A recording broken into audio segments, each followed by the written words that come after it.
दूध और शहद की नहरें बह रही थीं और इस तरह के इल्ज़ामात ये लगा रहे हैं। इनको क्या पता कि आम आदमी का क्या है, ये सिर्फ पॉइंट स्कोरिंग है। 100 दिन का जो मैनिफेस्टो था वो बताएं, किस तरह से अवाम की हालत बदलनी थी वो बताएं।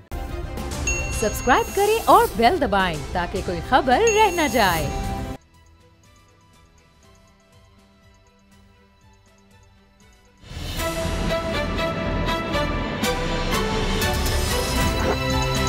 अब पता चला। बिस्मिल्लाहिर्रहमानिर्रहीम, अस्सलाम वालेकुम। मैं हूं मोहम्मद उसामा गाजी और आप देख रहे हैं अब पता चला। 2021 का आखिरी सूरज पाकिस्तान में भी गुरूब हो चुका है। न्यूजीलैंड में नए साल को खुशामदीद भी कह दिया गया है। बकौल फैज़ लुधियानवी साहब के कि ये नया साल तो उस वक्त नया होगा जब कुछ नया करके दिखाएगा। वो कहते हैं कि तू नया है तो दिखा सुबह नई शाम नई, वरना इन आंखों ने देखे हैं नए साल कई। हकीकत यही है कि ये लम्हात गौर व फिक्र के हैं कि हमने क्या खोया और क्या पाया। दुनिया गुजरे साल से सीखे गए सबक को याद करके मजीद आगे बढ़ने की प्लानिंग कर रही है। आज 2021 के आखिरी दिन चीन के सदर ने कौम को एक पैगाम दिया। ये मुबारकबाद का पैगाम नहीं, इस पैगाम में चीन जो इस वक्त मुआशी मैदान में दुनिया में सबसे आगे है, इसकी 2022 के लिए तरजीहात का तयन किया है। आप देखें कि दुनिया कैसे अपने मुल्क, अपनी आवाम, अपने मुस्तकबिल को बेहतर से बेहतर बनाने की तगदौड़ कर रही है। और एक हम हैं कि बामी झगड़ों से नहीं निकल पाए। 2021 का साल भी हमारे रहबरों ने सियासी झगड़ों में ही गुजारा। बयानबाजी, इल्ज़ाम तराशी, शोला बयानी के मुकाबले हुए। ये झगड़े, ये मुकाबले अगर आवाम की फलाह बहबूद के लिए होते तो अच्छा था, लेकिन सितम यह है कि ये सिर्फ अना की लड़ाई थी, सियासी पॉइंट स्कोरिंग थी। अवामी मसाइल से इसका कुछ लेना देना नहीं था। मिनी बजट पर जो कुछ कौमी असम्बली के ऐवान में हुआ, क्या इससे अवाम का भला हो सकता है? सारा साल अपोजिशन और बिलखुसूस नून लीग के इदारों पर खूब ताबड़तोड़ हमले किए। साबिक चीफ जज GB राना शमीम के बयान हल्फी को लेकर निज़ाम इंसाफ पर सवाल उठाए गए, लेकिन आखिर ये भी साजिश निकली। इस केस में इस्लामाबाद हाई कोर्ट ने तहरीरी हुक्मनामा जारी कर दिया है। 7 जनवरी को राना शमीम समेत साफी अंसार अब्बासी, मीर शकील और आमिर गौरी पर फर्द जुर्म लगेगी। ये साजिश किसके कहने पर तैयार की गई, इस पर भी बात करेंगे। लेकिन अभी देखते हैं कि 2022 के लिए हमारी सियासी क़यादत, हमारे रहबरों की तरजीहात क्या है। बाबर डोगर साहब, गुलाम मुर्तज़ा साहब मेरे साथ हैं। प्रोग्राम के आगाज़ से पहले मैं चाहूँगा कि आप सब भी दुआओं में डॉक्टर आमिर लियाकत हुसैन साहब को याद रखें। जिस तरह खबर आई कि उनकी तबीयत अचानक बहुत ज़्यादा बिगड़ी, उनको अस्पताल ले जाया गया, अब उनकी हालत बताया जा रहा है बेहतर है। तो हम दुआ गो हैं, बोल नेटवर्क का भी हिस्सा है, मेंबर कौमी असम्बली है, मशहूर शख्सियत है, कि अल्लाह ताला उनको जल्द सेहत कामिला अता फरमाए। हमने कोशिश भी की, मैंने उनसे रब्ता करने की, लेकिन रब्ता उनसे हो नहीं पाया। बहरहाल कोशिश है कि उनसे रब्ता करके भी उनकी खैरियत मालूम की जाए और इंशाल्लाह उस बारे में आप तक भी खबर पहुँचाएँगे।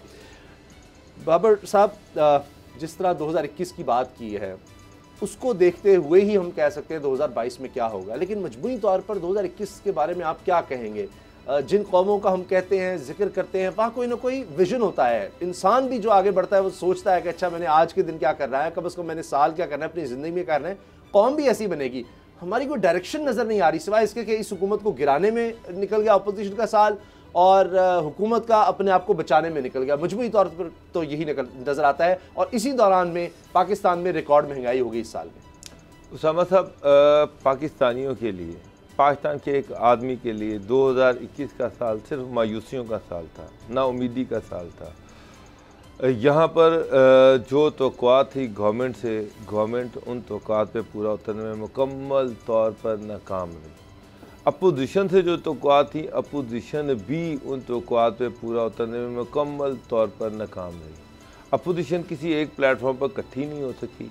2021 में जो PDM बना उसका शराजा बिखर गया। तमाम अपोजिशन पार्टीज़ अपने अपने छोटे छोटे मफादात के लिए, छोटी छोटी रायतों के लिए वो आवाम के जो आवाम की कॉज थी उसको वो कंप्रोमाइज़ करती रही। गवर्नमेंट के सामने कोई टफ चैलेंज नहीं दे सकी। इवन पार्टियों के अंदर, नून लीग के अंदर देखा जाए तो नून लीग के अंदर बड़ी सख्त डिवीज़न नज़र आई। नून लीग खुद तकसीम नज़र आई।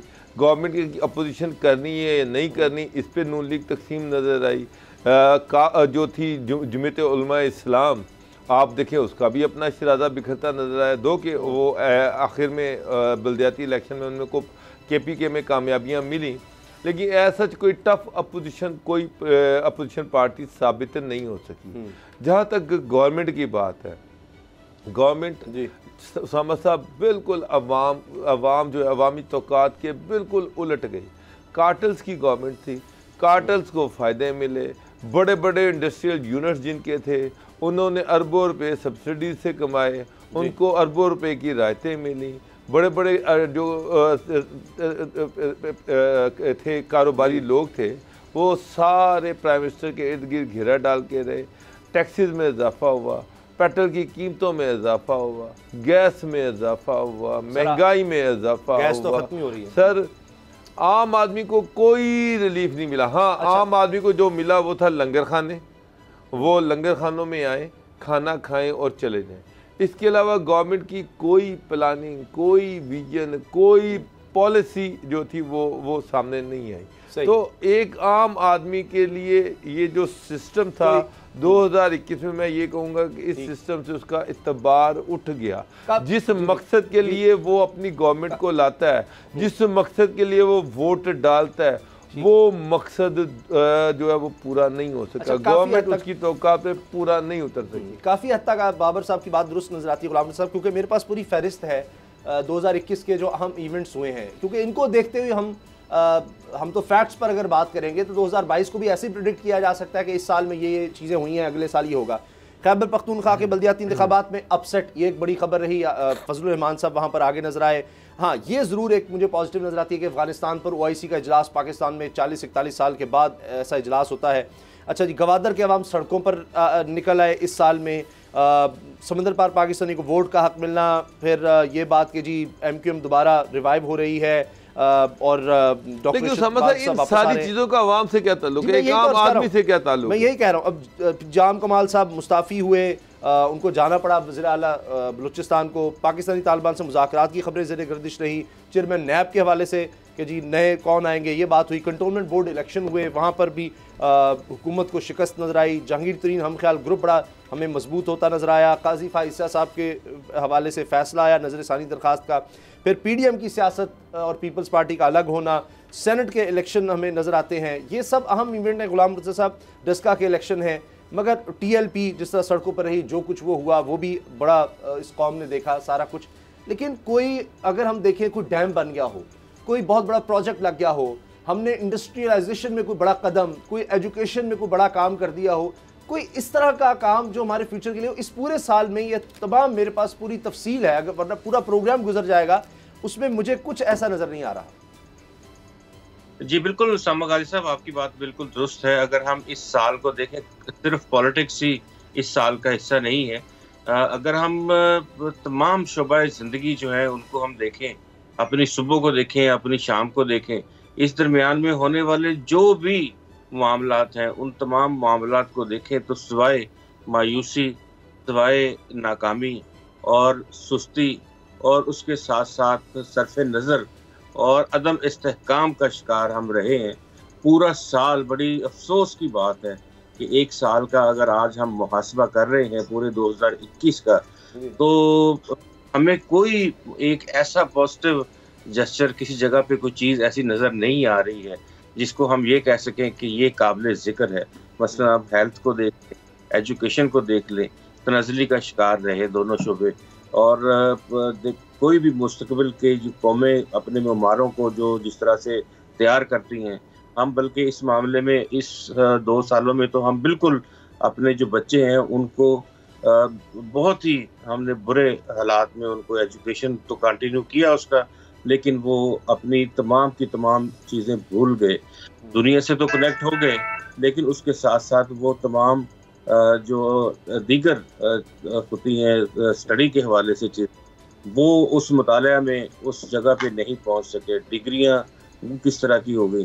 फिर एजुकेशन के बाद अगर हम आगे निकलते हैं, खाने पीने की अशिया की तरफ आ जाएं, रोज़मर्रा ज़िंदगी जो है वो तनज़्ज़ुली का शिकार रही। गरीब लोग जो है वो गरीब तर हो गए, अमीर लोग अमीर हो। और ये जो अदम इस्तेहकाम है या ये तज़ादात और तफरीक है, ये मुआशरे में बढ़ी है और बेचैनी बढ़ी है, जो कि तमाम इशराफिया के लिए एक लम्हा फिक्रिया है कि अगर वो सोचें तो आए किस लिए थे, उम्मीदें क्या दी थी और डिलीवर क्या किया है। तो ये साल हम कोई एग्जैजरेट नहीं कर रहे, आपके पास तमाम फैक्ट्स एंड फिगर्स मौजूद हैं। गुज़िश्ता सालों के फिगर्स के साथ आप एनालिसिस करवा सकते हैं। आप देख लेंगे कहीं पे भी हाँ एक काम बहुत ज़्यादा हुआ है, झूठ की बड़ी पैदावार हो गई है मुल्क में, इल्ज़ामात की भरपार हो गई है। सवाल करना जुर्म है, आप के ऊपर जाते सवाल बना दिए जाते हैं ताकि इल्ज़ाम तो सवाल नहीं, उनका क्या कोई जवाब देगा। तो ये कल्चर फरोग पाया है। और ब्यूरो को अगर हम देख लें, हम क्योंकि उन्होंने मुल्क चलाना होता है तो वो भी सुस्ती काली और वो बेचैनी का शिकार रहे हैं। हमें कहीं नजर आता कि वो उन्होंने उसी तरह परफॉर्म किया हो जिस तरह से उनकी परफॉर्मेंस। अच्छा। फिर आप हुकूमत आ जाएं, वहाँ पे भी हमें उसी, और 2 साल हो गए हैं। कश्मीर की अगर मैं बात इस हवाले से ना करूँ तो बड़ा ही अफसोस का मुकाम है, 5 अगस्त 2019 से लेकर आज तक। अच्छा, कश्मीर खतरा है। जल्दी से आपकी नजर में इस नाकामी की वजह क्या है? क्या हमें हमारे राहबर विजन नहीं दे सके, उस तरफ जा नहीं सके, सिर्फ हुकूमत बचाने में लगे रहे, दूसरी तरफ से हुकूमत गिराने में लगे रहे? जिस तरह शहबाज शरीफ जिक्र करते हैं कि एक नेशनल कंसेंसस होना चाहिए कि हमने आगे कैसे बढ़ना है, को 5 साल का प्लान जिस तरह से होता था उसको हर साल पर लेकर आए कि हमने ये साल अचीव करना है, इस पर कोई सियासत नहीं होगी, यही हमारे टारगेट्स हैं। बहैसियत कौम, बहैसियत सियासतदान, सारे बहैसियत पार्लियामेंट, उनको इसीलिए वोट करके भेजा जाता है ना कि आगे जाए। कहाँ नाकामी हुई, कैसे बेहतर हो सकता है? जल्दी से मुझे बताएं, हमने आगे बढ़ना है। जी देखिए, जो आपने बड़ी अहम बात की है कि वजह क्या थी। वजह था हुकूमत पाकिस्तान का, यानी इमरान खान साहब का ऐसा रवैया जिसमें वो चाहते ही नहीं थे कि किसी को साथ लेके चले, किसी से कोई बात करे, कोई और। मैं एक लफ्ज बात करता हूँ कि खत्म बर्दाश्त का रवैया है जनाब आज़म इमरान खान साहब का। उसने नहज तक पहुंचाया है। अच्छा, बाबर साहब आपका क्या ख्याल है, क्या वजह है इसकी कि आज हम यही नाकामियों का जिक्र कर रहे हैं कि जी ये नहीं किया, ये नहीं किया, हम कुछ आगे नहीं बढ़ सके? सर फिर आगे मुझे बढ़ना है, हमारे साथ मेहमान है बहुत अहम। तो समा साहब, इसमें गवर्नमेंट का विजन होता है, गवर्नमेंट के पास एक टीम होती है और वो टीम जो है वो उस विजन को ट्रांसलेट करके आगे लेके जाती है। पहली बात तो ये कि गवर्नमेंट का कोई विजन नजर ही नहीं आया। सही है। और टीम जो थी वो भी इस काबिल नहीं थी कि अगर कोई चीज़ सामने आई भी तो उसको ट्रांसलेट कर सके। सर मैं अब चाहता हूँ, अहमद हसन राना साहब हमारे साथ हैं, राना शमीम साहब के बेटे हैं। अहमद साहब, अब तो फ़र्द जुर्म आयद करने के अहकामात आ गए, 7 जनवरी तारीख भी सामने आ गई। इसका मतलब ये है कि जो शुरू में, चूँकि आप बेहतर समझते हैं, आप एक बड़े ज़बरदस्त कानूनदान हैं, कि अभी तक इसका मतलब है कि अदालत मुतमईन नहीं हो सकी। उन अदालत को यही लग रहा है कि तौहीन अदालत हुई है और अभी तक ये नज़र आ रहा है कि सभी इसमें मुलव्वस थे, यानी जिनको नोटिस गए थे, जिसमें राना शमीम साहब भी हैं, साबिक चीफ जज गिलगित-बल्तिस्तान राना शमीम साहब, इसके अलावा अंसार अब्बासी साहब जो साफ़ी है, जिनकी सारी रिपोर्ट जिन्होंने छापा, और आमिर गौरी साहब और मीर शकील रहमान। तो ये सब मुर्तकब हुए हैं अभी तक। तो नज़र ये आ रहा है कि तौहीन अदालत के अब तो तहरीरी अहकामात सामने हैं। इंटेम्प्ट प्रोसीडिंग्स में ये फर्द जुर्म आयद होने का मतलब ये नहीं होता कि आपके ऊपर इल्ज़ाम लग गए और प्रूव हो गए। इसका मतलब ये होता है कि जी अब आपसे पूछा जाएगा कोर्ट में वेदर यू प्लीड गिल्टी और नॉट गिल्टी। इंशाल्लाह मेरे वाले साहब प्लीड नॉट गिल्टी करेंगे तो उसके बाद फिर इसमें एविडेंस रिकॉर्ड होती है। स्टेट जो है वो प्रोसिक्यूटर बन जाती है, जो अटॉर्नी जनरल होते हैं उनका ऑफिस जो है एज अ प्रोसिक्यूटर काम करेगा और वो केस चलाएगा। ओनस उन पे होएगा कि प्रूव करना कि कंटेम्प्ट कोर्ट की हुई है, देन कोर्ट विल इवैल्यूएट और फिर डिटरमिन करेगी इंशाल्लाह एट द एंड। लेकिन शुरू में ये भी तो होता है कि अगर जिस तरह से ये रिप्लाई आता है उससे अगर अदालत मुतमईन हो जाती तो फिर यहीं पर मामला खत्म ही तो हो सकता था, फर्द जुर्म की तरफ ना जाना पड़ता। नहीं देखिए, ये तो कोर्ट का प्रेरोगेटिव है ना। अगर कोर्ट को कोई चीज़ ऐसी लग रही है, कोर्ट बार बार कह रही है कि हमारे एक जज साहब का नाम इन्वॉल्व है तो हमारी साख इन्वॉल्व है, तो उसको क्लैरिफाई करने के लिए अगर वो उसको एविडेंस रिकॉर्ड करना चाहती है तो फिर सही है, उसमें होने दें। लेकिन फिर मेरी तो एक ही मुतालबा होएगा, फिर जुडिशल इंक्वायरी भी होनी चाहिए साइमल्टेनियसली, फिर एक इंक्वायरी, फिर जुडिशल इंक्वायरी भी होनी चाहिए। अच्छा ये बताएं कि राना शमीम साहब के हद तक जिस तरह से अभी तक जो हमें नज़र आया, बयान हल्फी भी सामने आ गया और ओरिजिनल उन्होंने इसको मान भी लिया। अब उनका डिफेंस तो सिर्फ इसी पर है कि जी मैंने ये छपने के लिए दिया था, मैंने सिर्फ ये अपने एक रिकॉर्ड के लिए रखा था, जिस भी मकसद के लिए। वो मकसद बताए बगैर आप समझते हैं अदालत मुतमईन हो सकी? क्योंकि अभी तक कुछ समझ नहीं आया कि किस लिए है उन्होंने, बस आपकी जो वालिदा है अल्लाह उनकी मग़फ़िरत फरमाए, उनकी ख्वाहिश थी कि इस तरह की बात वो ज़रूर लिख के कहीं रख दें, तो उन्होंने इसलिए लिख दिया, बस वो ये बता रहे हैं। लेकिन समझ नहीं आ रही कि मकसद क्या था, अदालत को भी नहीं बता पा रहे, या अदालत मुतमईन नहीं हो रही कि ये मकसद नहीं समझ आता। देखिए, जब मकसद बताने का स्टेज आती है ना, वो होती है क्रॉस एग्जामिनेशन। उस वक्त अगर सवाल किया जाए और उस वक्त वो जो जवाब देंगे, दैट विल मीन एवरीथिंग। उससे पहले क्यासराई है और कुछ नहीं है, क्योंकि ये एक प्रोवेटिव होता है कि आप एविडेंस की स्टेज पे जो बोलना चाहें आप बोल सकते हैं, आपके ऊपर कोई बंदिश नहीं होती। ये काम जज साहब का होता है टू रिकॉर्ड द एविडेंस, और या कोर्ट का ऑफिस, तो वो एविडेंस रिकॉर्ड करेगी। उस वक्त वो अपना बयान जो भी दें वो रिकॉर्ड होगा। अब उस वक्त वो पूरा क्लैरिफाई भी कर सकते हैं कि जी क्या वजूद, क्या इंटेंशंस थी, और उसके साथ रिफ्रेन भी कर सकते हैं। कोर्ट किसी को फोर्स नहीं कर सकती, but then court has to determine on its own जो भी उनका फैसला। अच्छा, एक चीज़ ये हुई, राना शमीम साहब ने कहा है जी मैंने कोई मियां नवाज शरीफ के सामने इसको साइन नहीं किया, जबकि उन साफ़ी से मेरी बात भी हुई है जो ये खबर सामने लाया कि जी उनके ऑफिस में था, उनके बेटे के ऑफिस में नवाज शरीफ साहब भी उधर मौजूद थे और लोग भी थे, उनके पास एविडेंस भी हैं। इसका कोई फ़र्क पड़ेगा कि राना शमीम साहब जो बात कर रहे हैं वो सही, अपनी बात को उनको कोई साबित करना है कि नहीं मैं अकेला था और कोई नहीं था, या अगर गलत बात ये साबित हो जाती है उनकी, तो इससे केस पे कोई फ़र्क पड़ता है कि जी उन्होंने किसी की मौजूदगी में किया या नहीं किया? देखिए, मैं इसका एक बात बताता हूँ, दो तरह के डॉक्यूमेंट्स तो कभी भी एडमिट नहीं हो सकते डॉक्यूमेंट्स कोर्ट में, जो ऐसी हालत में किए जाएं जिस तरह नशे की हालत में या अनकॉन्शियस, या फिर ऐसी हालत में जिस अनसाउंड माइंड हो, या एक बंदा साउंड होए और वो फिर आगे इनसे हो जाए। 3 तरह की हो जाए। बाकी कोर्ट किसी को नहीं रोक सकती, जो उसके कंटेंट्स हैं बात उसी पे होगी। उसके अलावा वो किसी के सामने हुआ है नहीं हुआ, कोर्ट में इस सवाल से इतना किया जा सकता है कि आप उनके साथ मिले हुए थे, वो आगे से जवाब दे देंगे नहीं, बात वहीं खत्म हो जाएगी। वो कहेंगे आप उनसे मिले, वो कहेंगे नहीं आपने खुद साइन किया जाके, वो कहेंगे जी मैंने जो उन्होंने एफिडेविट में लिखा है। तो कोर्ट फोर्स तो नहीं कर सकती ना कि जो दुनिया चाह रही है, या जो साकिब निसार साहब चाह रहे हैं, या उनकी टीम चाह रही है, या उनके जो मदारी चाह रहे हैं, वो तो नहीं कोर्ट में बोलेंगे ना। कोर्ट में तो वो बोलेंगे जो उन्होंने बोलना है, और कोर्ट में ये बेमायनी बातें होती हैं कि किसके सामने कहाँ कैसे, कंटेंट्स पे बात होनी है। अच्छा, अब जो हुक्मनामा सामने आया है मैं उसके कुछ हिस्सा आपके सामने रख रहा हूँ। ये तो आपके वालिद साहब के हवाले से बात हो गई। दूसरा जो है बतौर वकील मैं आपसे जानना चाह रहा हूँ, हुक्मनामे के मुताबिक राना शमीम का मौक़िफ़ कि नोटरी पब्लिक ने बयान हल्फी लीक किया, इससे भी बाद नज़र में राना शमीम की साख मशकूक हुई। अदालत पर जाहिर हुआ है कि यूरोपियन कन्वेंशन के आर्टिकल 10 में जिक्र इजहार राय की आज़ादी की हदूद अंसार अब्बासी और आमिर गौरी नहीं जानते, और यानी इन्होंने भी तौहीन अदालत की। तो ये बात, एक तो ये बताया कि जी राना शमीम की साख मशकूक हुई है, ये इस हुक्मनामे में लिखना, ये कितना अहम है? देखें जी, मैं तो इस बारे में सिर्फ इतना कहूँगा कि कोर्ट को भी थोड़ा सा मोहतात होना चाहिए कि it's a very sensitive matter. तो जो इसमें बादियो नज़र भी वर्ड यूज़ किया गया, तो बादियो नज़र से वो प्रेमा फिशाया जाता है on the face of it, इसको इंग्लिश में on the face of it कहते हैं, उर्दू में बादियो नज़र कहते हैं। तो अपेरेंटली से वो बंद तो नहीं जाता ना कि जी जब तक वो कोर्ट में प्रूव नहीं हुए।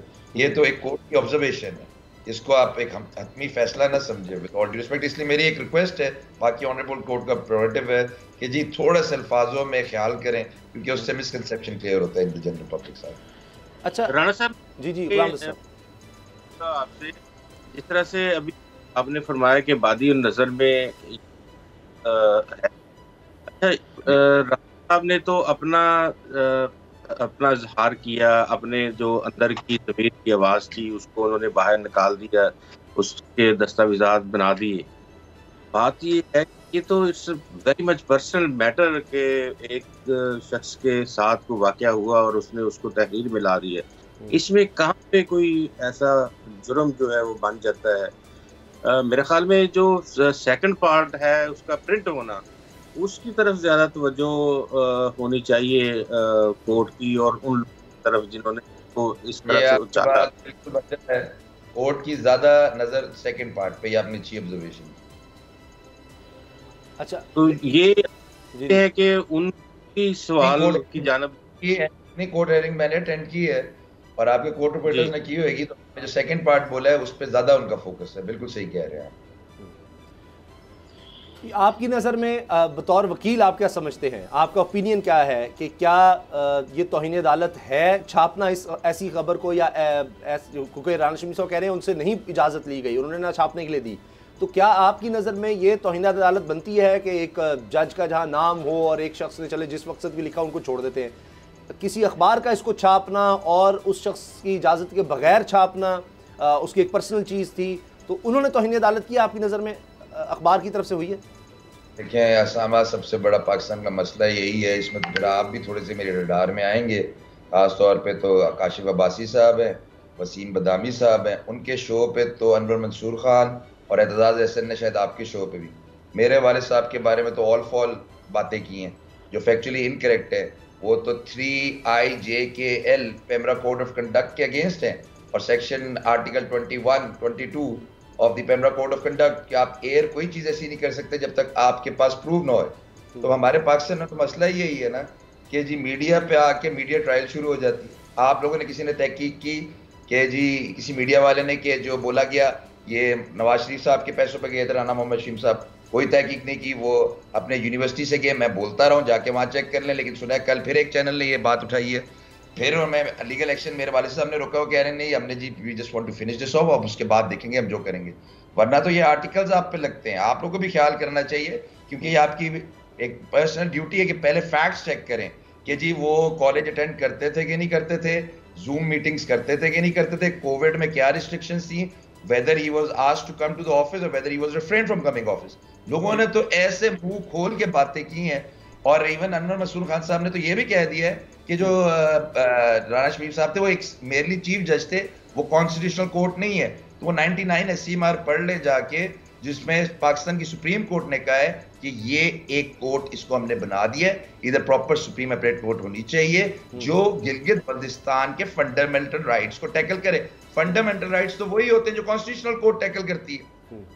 लेकिन तो यहाँ तो इतनी तक बातें हो गई हैं, फिर आप क्या मुझसे सवाल करते हैं? फिर तो उसमें एतजाज अहसन साहब, मैं आपको ये बता दूं, एतजाज अहसन साहब ने जो इतनी बातें की हैं वो मेरी ममानी जो दुनिया से मरूम चली गई हैं, अल्लाह उनकी मग़फ़िरत फरमाए, उनकी रिश्तेदार हैं। And he knows my father personally. उनको तो बात करने से पहले सोचना चाहिए था कि फिर हम भी पर्सनल बातें कर सकते हैं, लेकिन we will not do that. हाँ नहीं, हमारे प्रोग्राम मेरा नहीं ख्याल ऐसी कोई बात हुई होगी। बहरहाल ये आपके आए थे, आप भूल गए थोड़ा सा, उन्होंने इतना ज्यादा नहीं, थोड़ा घुमा घुमा के बोला था। हाँ, बड़े तरीके से लॉयर बोला था। हाँ ये हो सकता है, एतजाज साहब जरूर आए थे, लेकिन मतलब वो पर्सनल बात मुझे नहीं याद करता, अगर कोई की होगी तो आगे बातें की थी, लेकिन वो मुझे समझ आ गई थी वो कि क्या क्या करते थे, उसका कंक्लूजन क्या था। चले बड़े तरीके से तो आपको भी हम तकलीफ देते हैं, आप भी हमें टाइम दे देते हैं ताकि आपका मौक़िफ़ भी सामने आ जाए। बहुत बहुत शुक्रिया अहमद हसन राना साहब, साबिक जज गिलगित बल्तिस्तान राना शमीम साहब के बेटे, हम ज्वाइन कर रहे थे। ब्रेक लेते हैं, न्यूज़ अपडेट से, और ब्रेक के बाद बात करेंगे मिनी बजट के हवाले से। अभी तक लोग इस पर परेशान हैं कि जनाब हुकूमत ये कह रही है कि कोई ख़ास टैक्सेस अब बराह रास्त नहीं लगे। कोई कहता है 2 अरब है, कोई कहता है 74 अरब है। कितने अरब रुपया इस कौम से निकलना है, ब्रेक के बाद बात करते हैं।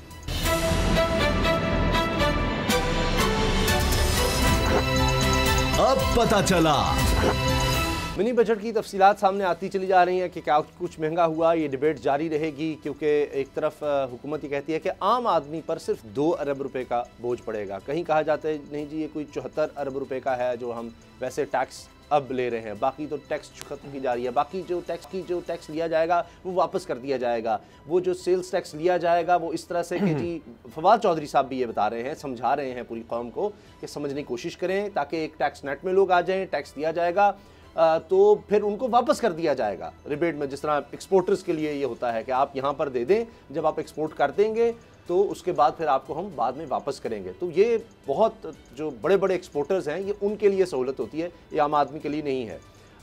यहाँ पर यह भी कहा जा रहा है कि जी टैक्स लेकर हम फिर रिबेट भी देंगे। लेकिन साथ एक खुशखबरी मैं आपको बता दूं, इससे पहले कि बाबर साहब, गुलाम मुर्तज़ा साहब जो है ना वो अब मिनी बजट के हवाले से अवामी जज्बात का इजहार कर दें।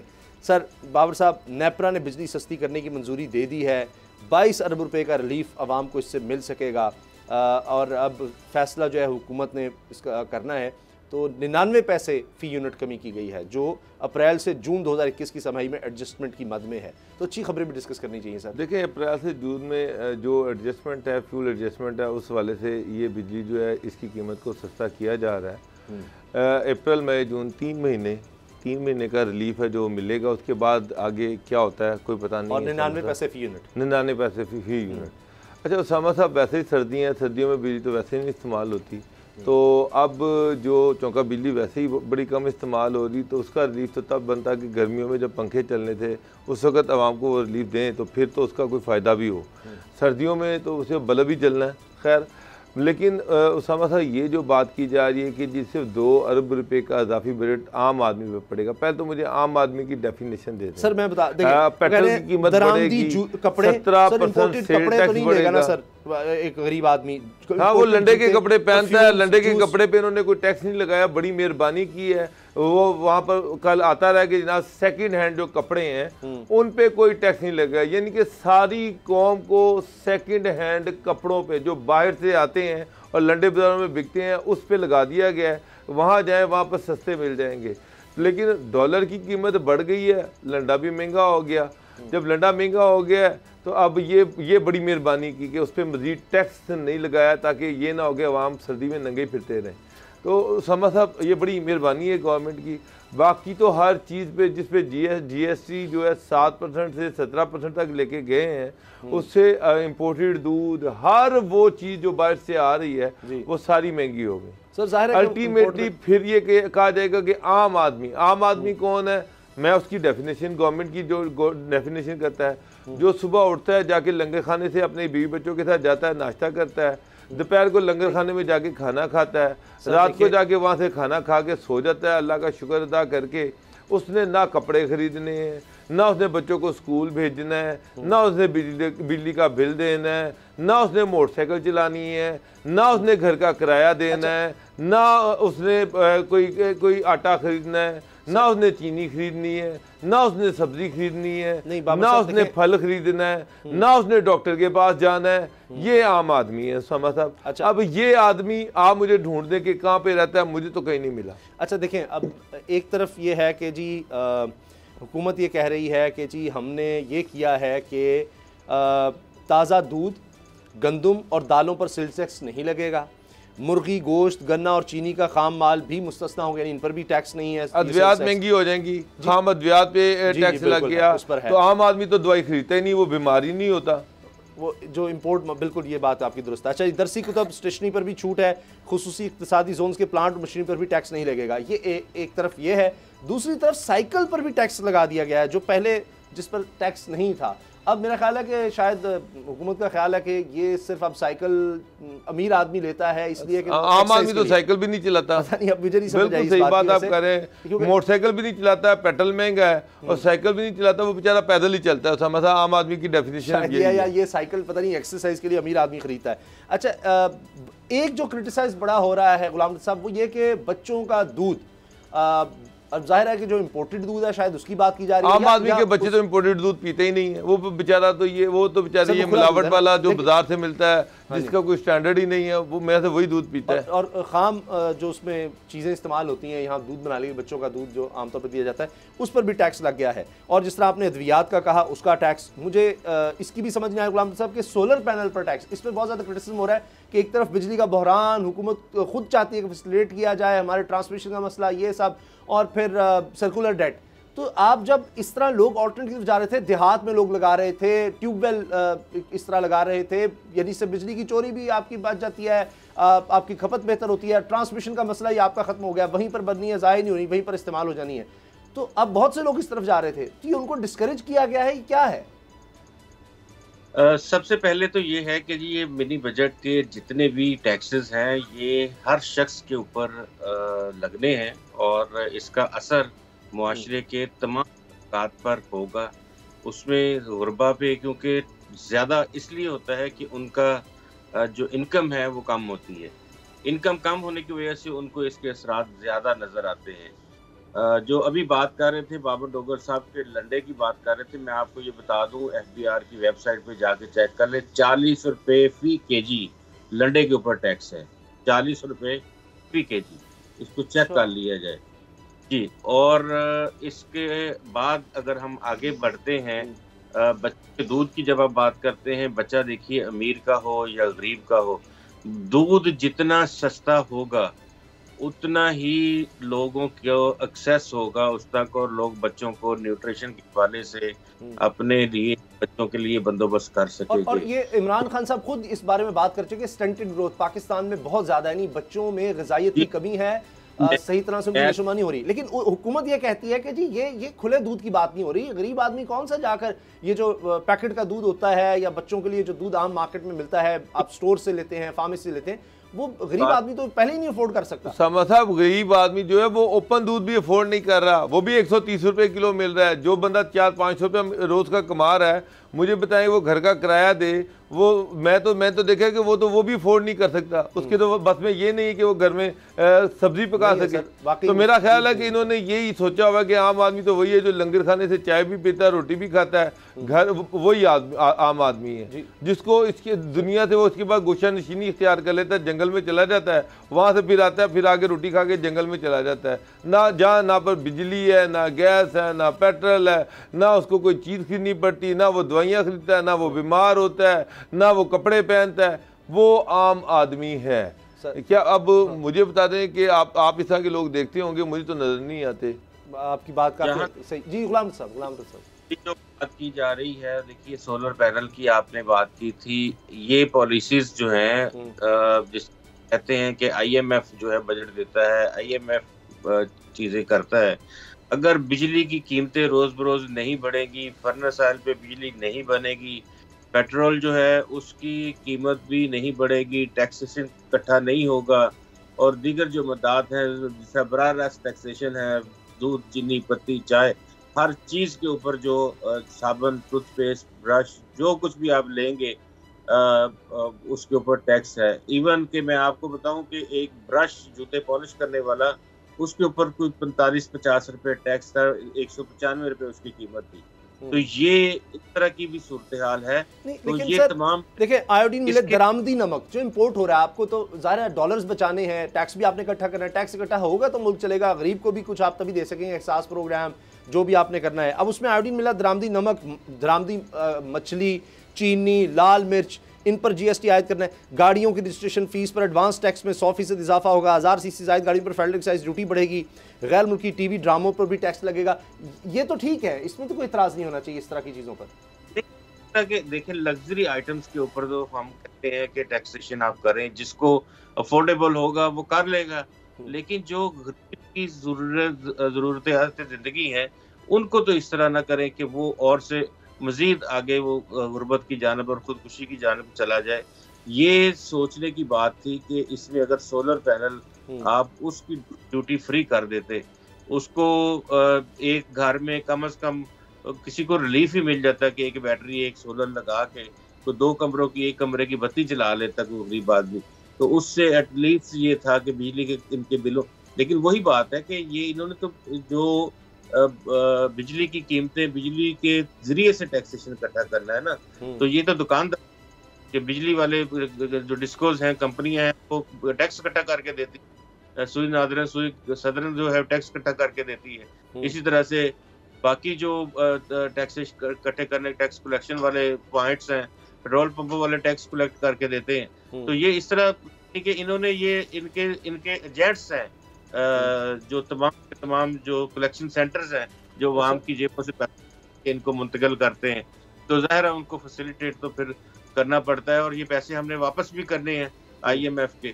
लेकिन वही सूरत है, मैं एक जुमला कहूँगा कि शौकत तरीन साहब ने जब ये आए थे, बड़े ऐलानात किए थे, बड़ी बात की थी कि अब हम वो कड़ी शरायत उनकी नहीं मानेंगे, हम आगे इस तरह के काम नहीं करेंगे, और आप देख लें कि वही काम उन्होंने किए हैं, और कोई उनकी जो लेकिन एक चीज़ मुझे आप दोनों बताएं कि ये जो अपोजिशन कह रही है, ख्वाजा आसिफ ने कहा जी सारा मुल्क अब IMF के पास रखवा दिया गया है, स्टेट बैंक तक आपकी खुद मुख्तारी, सब कुछ अब IMF के पास है, जो वो चाहेगा वो किया जाएगा।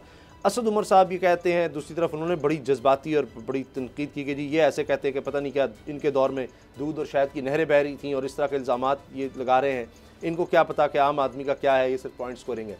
आप इस पर क्या कहेंगे? तो समा साहब, मसला ये है कि असद उमर साहब ये कह रहे हैं कि इनके दौर में दूध और शहद की नहरें बह रही थी, तो उस वक्त असद उमर साहब के जो कप्तान थे वो क्या क्लेम कर रहे थे, जरा वो बताएं। 100 दिन का जो मैनिफेस्टो था वो बताएं, किस तरह से अवाम की हालत बदलनी थी वो बताएं, इनके पास जो इकोनॉमिक फार्मूला था वो बताएं। ये वो बताएं कि जनाब जब ये इनको पता था इकोनॉमी की क्या सूरत हाल है, जब ये कह रहे थे कि जनाब बाहर से इतना पैसा आ जाएगा, इतना पैसा हम टैक्स से इकट्ठा कर लेंगे, अवाम के पास पैसों की फरवानी होगी, नौकरियां आम होंगी, और ये जो सारे इनके अपने दावे थे वो ज़रा तकारीर चला इमरान खान साहब की, जो इलेक्शन से एक हफ़्ता पहले वो तकारीर कर रहे थे, वो भी चला के बताएं कि वो क्या कह रहे थे और अब क्या कह रहे हैं। और दूसरी बात उसामा साहब तो सबसे अहम जो चीज़ है, पीटीआई को तो हम रगड़ा लगाते हैं, बिल्कुल लगा रहे हैं, मुझे तो उससे ज़्यादा अफसोस PMLQ, GDA और उन पॉलिटिकल पार्टीज़ पे होता है कि वो हर दफ़ा इनको ब्लैकमेल करते हैं, अपने फ़ायदे लेते हैं और उसके बाद अवाम को बेच के आगे निकल जाते हैं। वो कहते हैं कि अगर हमारे अलहदा होने से ये मसाइल खत्म हो जाते तो हम आज ही हुकूमत से अलहदा हो जाते। अच्छा, तो इनके होने से मसाइल बढ़ तो रहे हैं ना, ये इसका मतलब है कि PML को ये माने कि ये इन सारे इस पार्टनर इन क्राइम है, नहीं हुई है गवर्नमेंट के साथ, सियासी अपने आप को इससे अलहदा कर सकती है। चले वो अवाम को भी जवाब देंगे, उन्होंने भी वोट फिर जाकर मांगने ही है। ब्रेक लेते हैं और ब्रेक के बाद बात करेंगे कि वज़ीर आज़म ने वीडियो लिंक के ज़रिए अपना बयान रिकॉर्ड कराया अदालत में, एक अच्छी रिवायत है, और क्या ये सबको सहूलत इस तरह से मिल सकती है कि लोगों को ना जाना पड़े अदालत और अपना बयान इस रिकॉर्ड कर दे, इसमें सालों लग जाते हैं। ब्रेक के बाद बात करते हैं।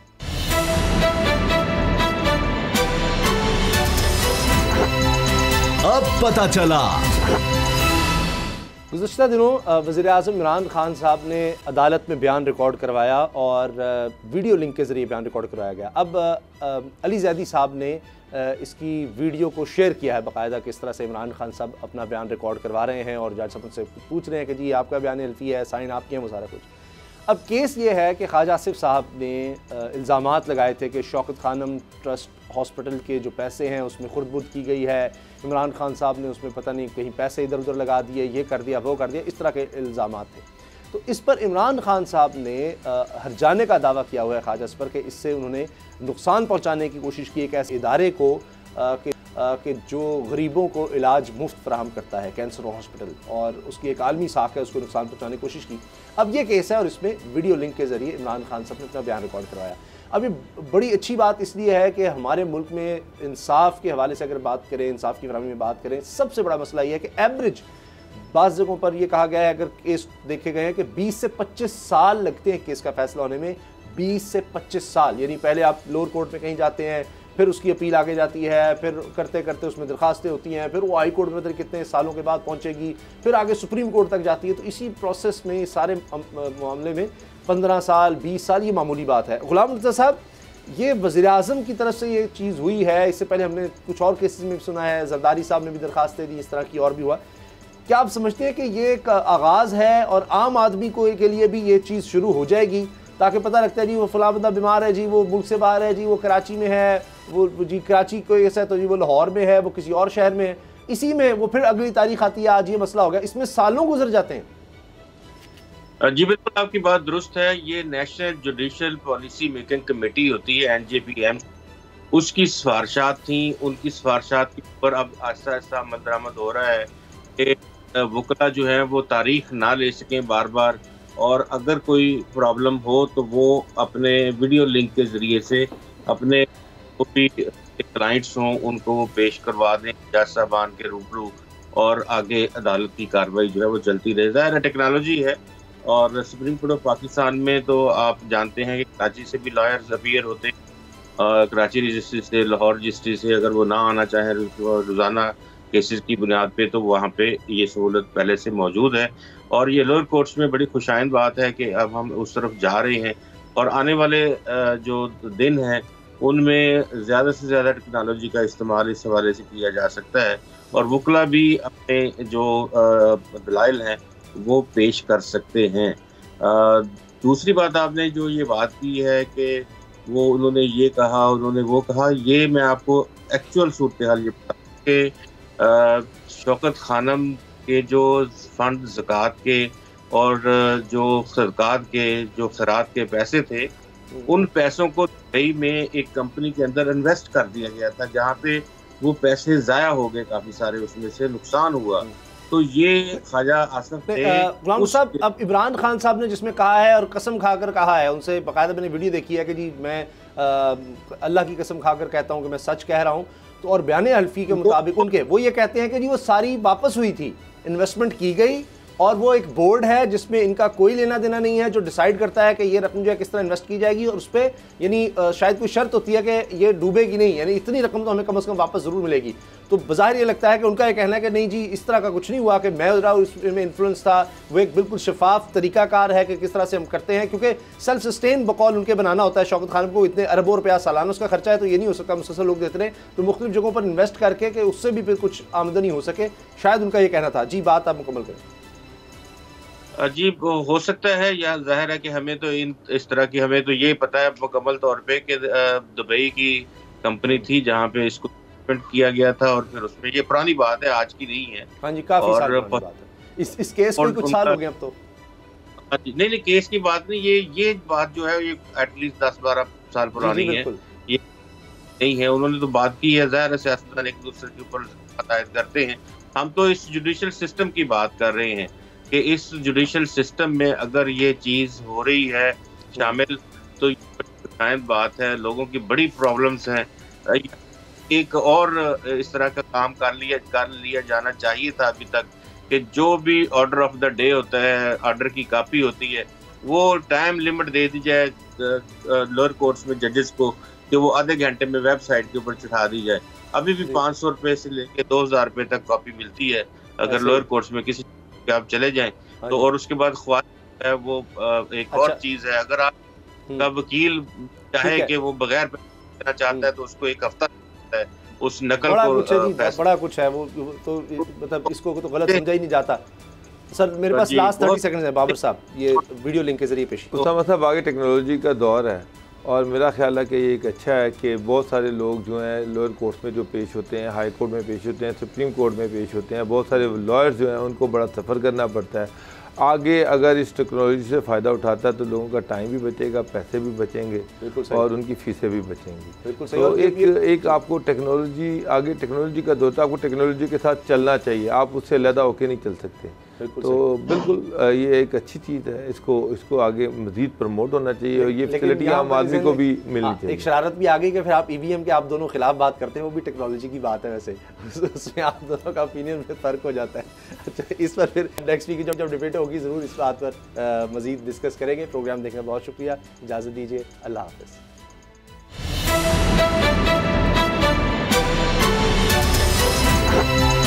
अब पता चला।